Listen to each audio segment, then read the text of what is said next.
আসসালামু আলাইকুম ওরহমতুল্লাহি ওবারাকাতুহু।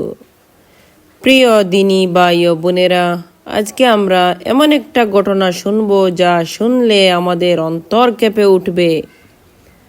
তো সেই ঘটনাটি আজকে শুনুন। SR ইসলামিক চ্যানেলটাকে সাবস্ক্রাইব করে পুরো স্কিপ না করে ভিডিওটি সম্পূর্ণ দেখুন।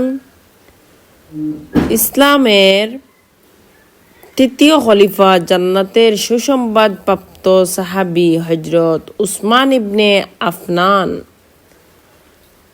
আফফান রাদিয়াল্লাহু আনহু, তিনি ছিলেন এত নরম মনের মানুষ যে কবরের পাশে দাঁড়ালেই অজরে কাঁদতেন। কিন্তু কেন কাঁদতেন?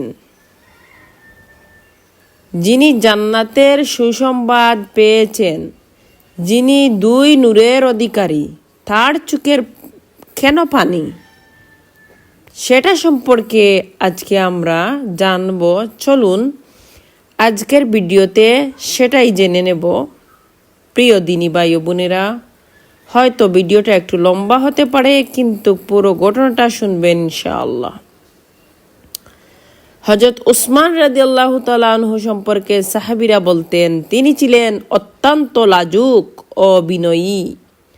নবী করিম সাল্লাল্লাহু আলাইহি সাল্লাম বলেছেন, প্রত্যেক দিনের একটা স্বভাব আছে, আর ইসলামের স্বভাব হচ্ছে লজ্জা, আর ওসমানের লজ্জা সবচেয়ে বেশি।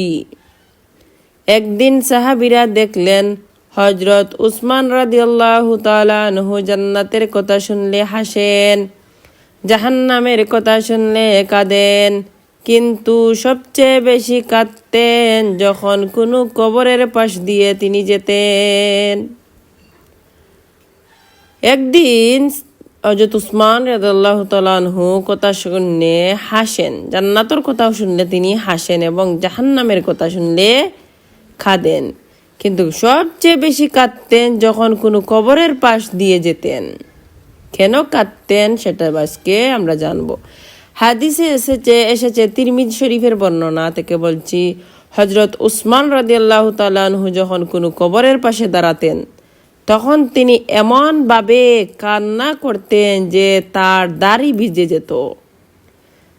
তখন সাহাবীরা জিজ্ঞেস করলেন, ইয়া আমিরুল মুমিনিন, আপনি জান্নাত ও জাহান্নামের কথা শুনে এত কাঁদেন না, যতটা কবরের কথা শুনে কাঁদেন, এর কারণটা কি আমরা জানতে পারি?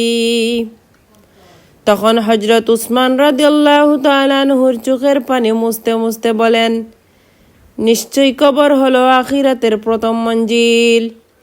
যে ব্যক্তি এই মঞ্জিল মুক্তি পেয়ে গেল, তারপরের সব মঞ্জিল তার জন্য সহজ হয়ে যাবে।